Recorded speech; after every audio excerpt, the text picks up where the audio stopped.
Welcome to Bind EduTech, and this is a continued class of the chapter Going Places.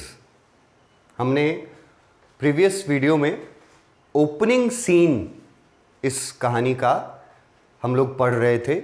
Opening scene कहानी में ये था कि SoFi और जैंसी स्कूल से छुट्टी होने के बाद रिटर्न हो रही हैं और दोनों ने एक दूसरे का हाथ पकड़ा हुआ है। दे वर लिंकिंग आर्म्स। और सोफ़ी जो है वो अपना फ्यूचर प्लान शेयर करती है और बताती है कि ब्यूटीक खोलना चाहते हैं हम। जैंसी उसको बहुत समझाती है कि ज़्यादा पैसे लगेंगे इसके लिए। सोफ़ी बोलती है मैनेजर का काम कर लेंगे। जैंसी बोलती है कि सीधा तुमको मैनेजर का काम कोई नहीं दे देगा स्कूल से निकलने के बाद। तो सोफ़ी बोलती है कि तब हम फिर मैरी क्वेंट जैसी सक्सेसफुल फैशन आइकन बन जाएंगे और उससे पैसा कमाएंगे, लेकिन किसी न किसी तरह हम अपना ब्यूटीक खोलने का जो सपना है वो ज़रूर पूरा करेंगे। और यही जो सपना है, जो इच्छा है, डिज़ायर जो है सोफ़ी के मन में, इसीलिए सोफ़ी को आउट स्पोकन और डे ड्रीमर गर्ल बोला गया है।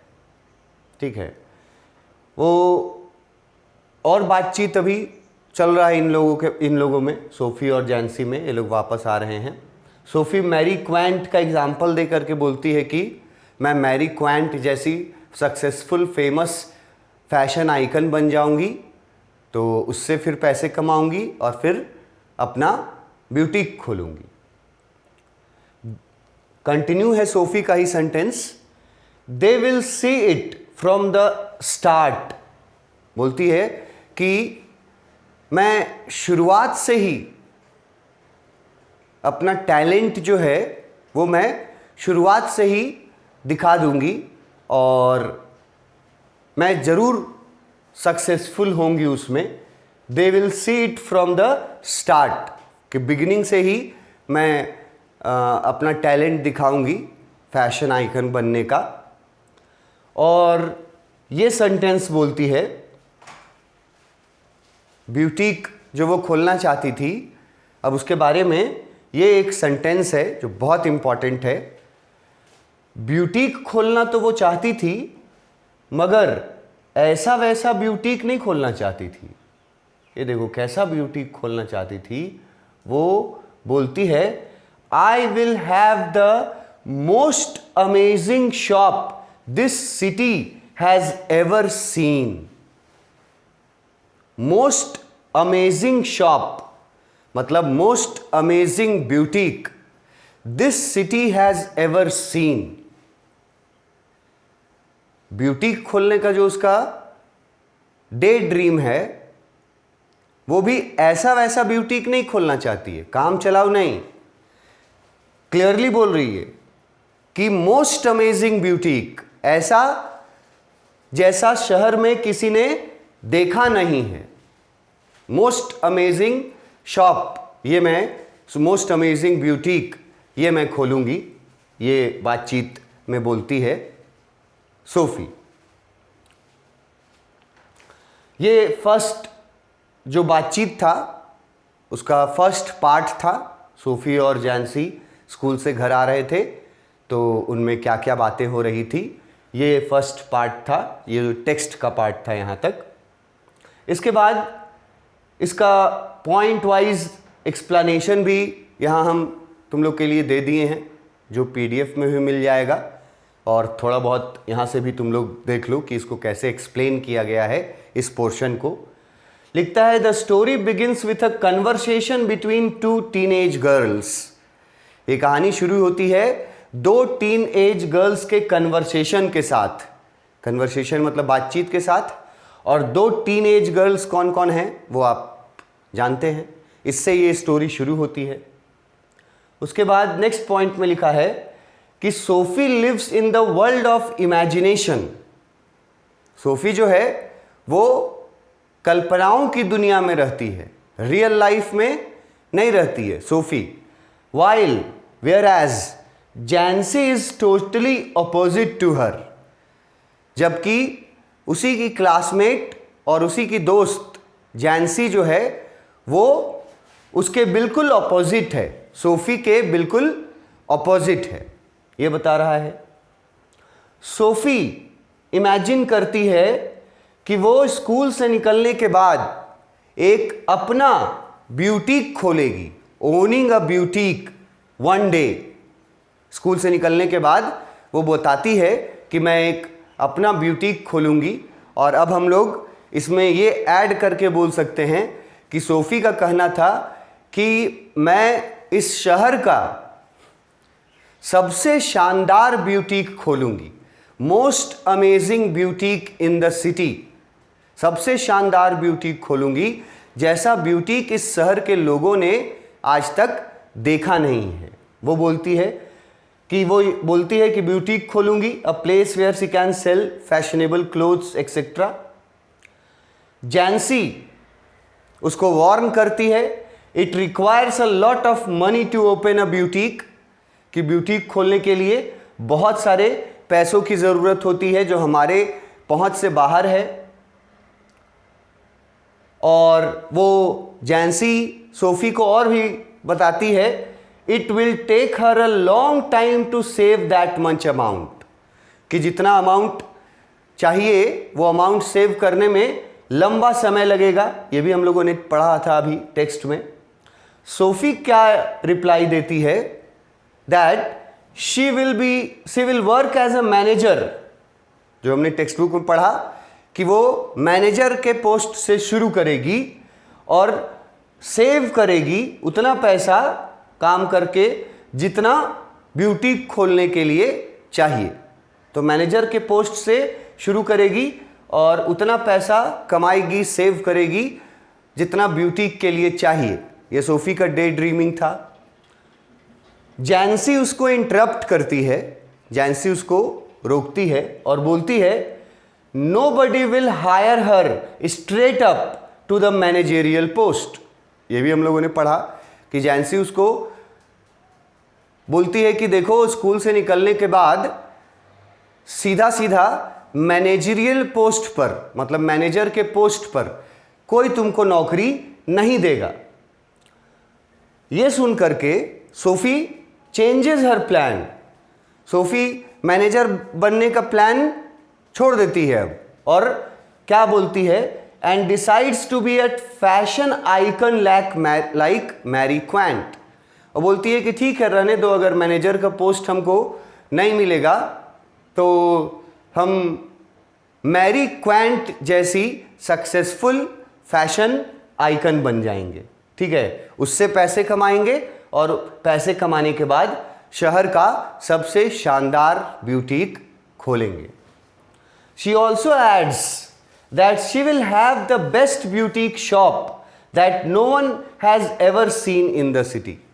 और वो बोलती है कि इस शहर के लोगों ने अभी तक जितना भी ब्यूटीक देखा होगा, मैं उन सबसे शानदार ब्यूटीक खोलूँगी। यहाँ तक का बातचीत अभी हम लोग पढ़े टेक्स्ट बुक से। फिर से वापस टेक्स्ट बुक पे आते हैं। बातचीत अभी कंटिन्यू है जैंसी और सोफी का, और सोफी बोली है लास्ट लाइन में कि मैं शहर का सबसे शानदार ब्यूटीक खोलूंगी। Jancy, knowing they were both earmarked for the biscuit factory. यहां एक नया जानकारी मिल रहा है। जैंसी को ये पता था कि दोनों लड़कियां जो हैं, both of them are earmarked. दोनों लड़कियां जो हैं वो ईयर मार्क्ड हैं, और ईयर मार्क्ड की वर्ड है, इसको याद रखना होगा। ईयर मार्क्ड का मतलब मैंने यहां लिख दिया है, इन वर्ड्स से समझो कि ईयर मार्क्ड का क्या मतलब होता है। ईयर मार्क्ड का मतलब है प्री डिफाइंड और प्री डिसाइडेड। ईयर मार्क्ड का मतलब है प्री डिफाइंड, मतलब जो पहले से ही तय कर दिया गया हो, प्री डिसाइडेड। तो जैंसी क्योंकि एक सेंसिबल लड़की थी, तो वो जानती थी कि स्कूलिंग कंप्लीट करने के बाद उनके लिए, दोनों के लिए, बोथ ऑफ देम, दोनों के लिए काम जो है वो पहले से ही डिसाइड करके रखा हुआ है। दोनों के लिए काम पहले से ही डिसाइड करके रखा हुआ है। ये सोफी, ये जैंसी जानती थी, और वो जानती थी कि दोनों का कौन सा काम ईयर मार्क्ड किया हुआ है, कौन सा काम। ये भी इंपॉर्टेंट है।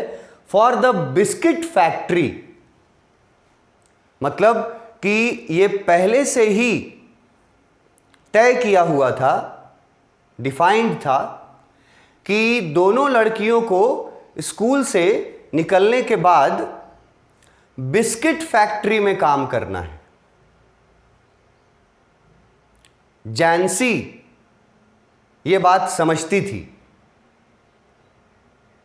लेकिन इधर वो सोफी का जो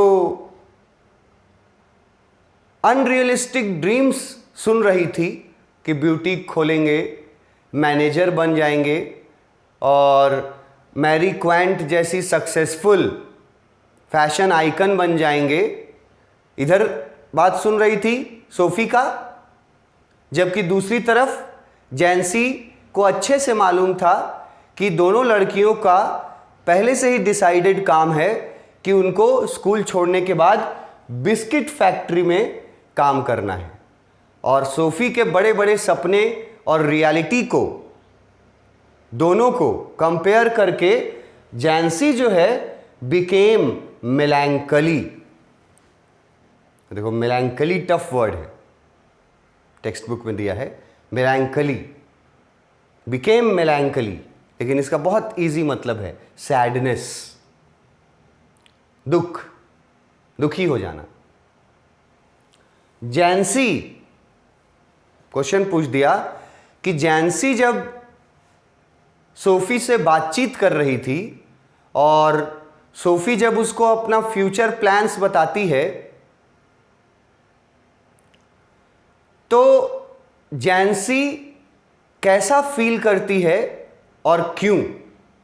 उसकी सोफी की बातों को सुन करके जैंसी जो है वो कैसा फील करती है और क्यों, ये अगर क्वेश्चन पूछा गया यहां से, तो आप बताइएगा कि जैंसी सैड हो जाती है, सैडनेस फीलिंग होता है, दुखी हो जाती है सोफी के बड़े बड़े सपनों को सुन करके। जैंसी मेलैंकली में चली जाती है, दुखी हो जाती है। और क्यों का आंसर है क्योंकि वो जानती थी कि दोनों लड़कियों के लिए पहले से ही डिसाइड किया हुआ है काम कि स्कूल से निकलने के बाद दोनों को बिस्किट फैक्ट्री में काम करना है। ये रियलिटी था। लेकिन सोफी तो हवा में उड़ रही थी, उसके तो फैंटेसीज अलग थे। तो ये सोच करके जैंसी को दुख होता है, अफसोस होता है कि सोफी जो है वो रियलिटी को क्यों नहीं देख पा रही है और क्यों अपने पहुंच से बाहर अनरियलिस्टिक ड्रीम्स के बारे में सोच रही है। ये उसको अफसोस हो रहा था, दुख हो रहा था सोफी के डे ड्रीमिंग के बातों को सुन करके। She wished Sophie would not से दीज थिंग्स। जैंसी चाहती थी कि सोफी अपने डे ड्रीमिंग से बाहर निकल करके और रियलिटी की दुनिया को समझे। सोफी ये चाहती थी कि जैंसी ये चाहती थी कि सोफी वुड नॉट से दीज थिंग्स, कि सोफी को ऐसी बातें नहीं करनी चाहिए। कैसी बातें नहीं करनी चाहिए?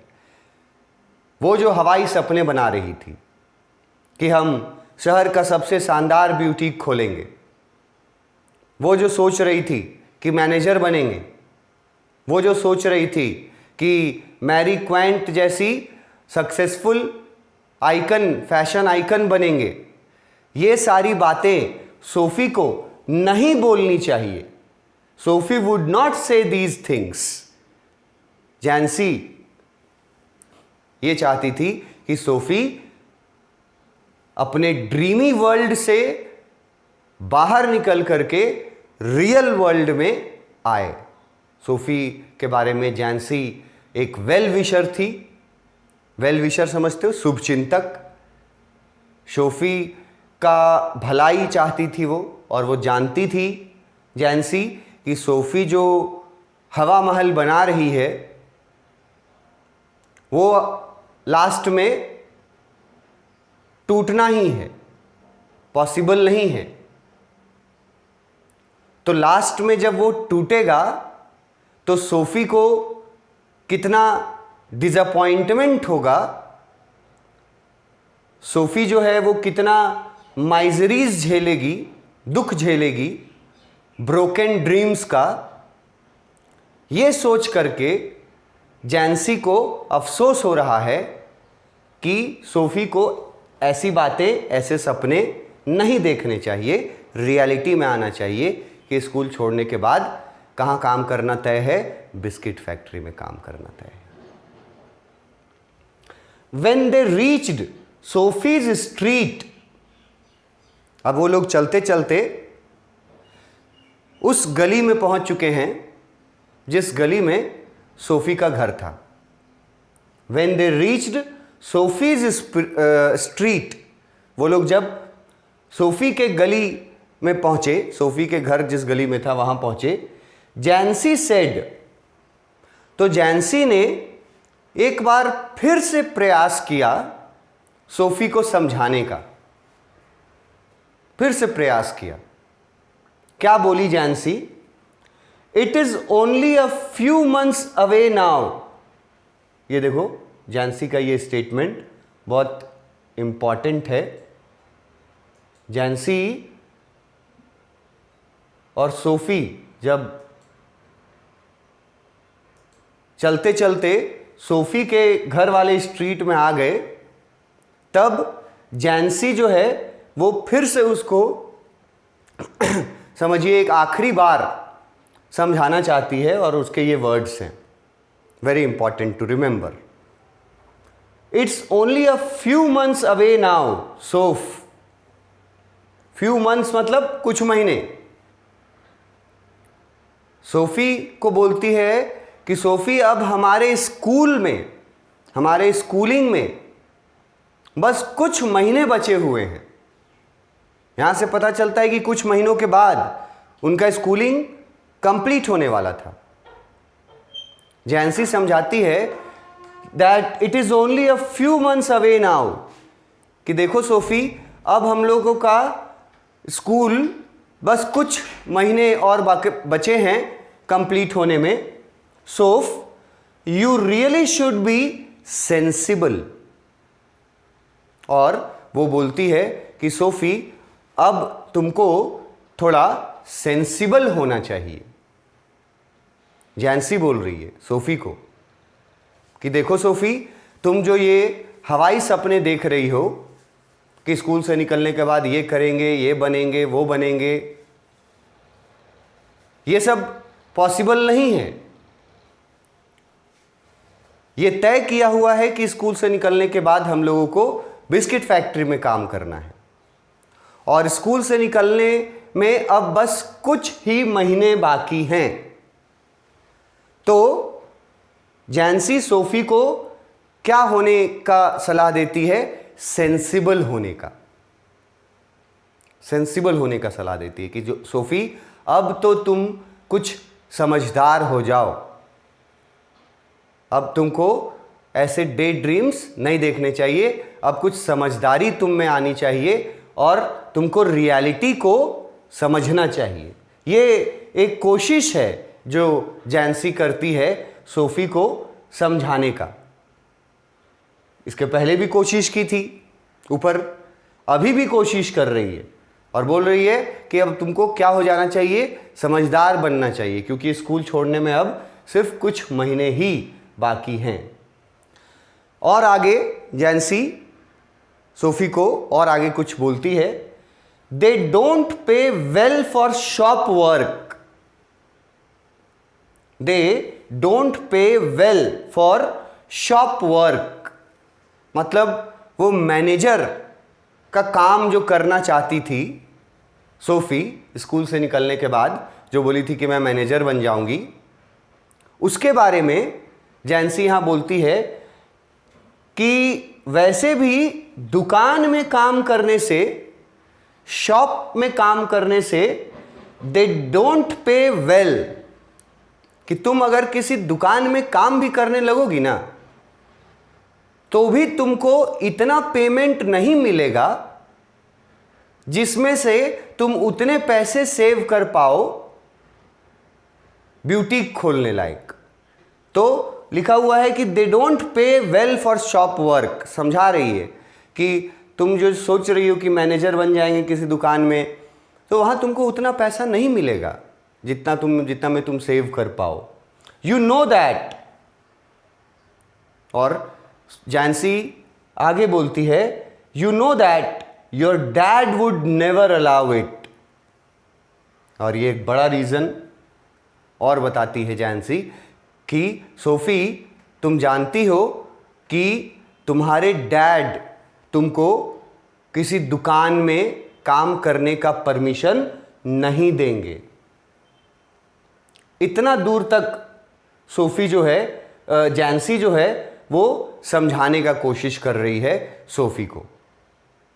और ये यहां से शुरू हुआ है और ये तब आखिरी बार समझो कि समझाने का कोशिश कर रही है जब ये दोनों उस गली में पहुंच चुके हैं जिस गली में सोफी का घर है।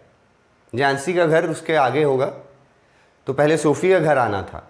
तो जैसे ही गली में घुसे दोनों, तो जैंसी ने सोफी को समझाना शुरू किया। क्या क्या समझाया ये पूछ सकता है आपसे क्वेश्चन में। तो पहली बात तो ये समझाया कि अब हमारे स्कूलिंग में सिर्फ कुछ महीने बाकी रह गए हैं, तो अब तुमको सेंसिबल हो जाना चाहिए थोड़ा। ये जैंसी समझाती है सोफी को और बोलती है आगे कि तुम जो काम करना चाहती हो किसी शॉप में, तो वहां पे तुमको उतना payment, they don't pay well, मतलब उतना पेमेंट तुमको नहीं मिलेगा जितना में तुम फिर सेव करके ब्यूटी खोल सको। और एक और बड़ी बात समझाती है कि तुम ये भी जानती हो कि तुम्हारे डैड तुमको किसी शॉप में काम करने की इजाजत नहीं देंगे। तो इतनी बातें जैंसी जो है वो सोफी को समझाने का कोशिश करती है, मगर अपने स्वभाव अनुसार जो कैरेक्टर जो सोफी का दिखाया गया है, सोफी रिप्रेजेंट करती है उन सभी एडोलेसेंट्स का, मतलब उन सभी टीनेजर्स को रिप्रेजेंट करती है सोफी, जो टीनेजर्स अपने टीनेज में डे ड्रीमिंग करते हैं, अपने पहुंच से बाहर के सपने देखते हैं। सोफी उन सारे टीनेजर्स को रिप्रेजेंट कर रही है। और टीनेज का एक ये भी फीचर यहां हाईलाइट किया जा रहा है कि किसी टीनेजर को तुम कितना भी समझा लो, किसी तरह से भी समझा लो, लेकिन जो टीनेजर डे ड्रीमर बन जाता है फिर वो किसी की भी बात नहीं समझता, चाहे कितनी भी बातें आप समझा लो, कितने ही तरीके से समझा लो, वो उम्र ऐसी होती है, उसमें एक ऐसा जुनून होता है कि जो उन्होंने सोच रखा है वो चाहते हैं कि वो हर कीमत पर उसको पूरा करेंगे। ऐसा उनके अंदर एक जोश रहता है, अनरियलिस्टिक ड्रीम्स को भी पूरा कर लेंगे, ऐसा जोश रहता है उनके अंदर। तो टीनेजर्स जो हैं वो समझाने से समझते नहीं हैं। ये भी एग्जाम्पल यहाँ दिया जा रहा है कि सोफ़ी को इतना समझा रही है और आगे अभी समझाएगी, लेकिन अंत में हमें ये पता चलेगा कि सोफ़ी कुछ भी समझना नहीं चाहती है और अपने डिसीज़न पर अड़े रहती है कि जो मैंने बोला है वो मैं करूँगी। इसके आगे हम लोग अपने नेक्स्ट क्लास में देखेंगे। Thank you.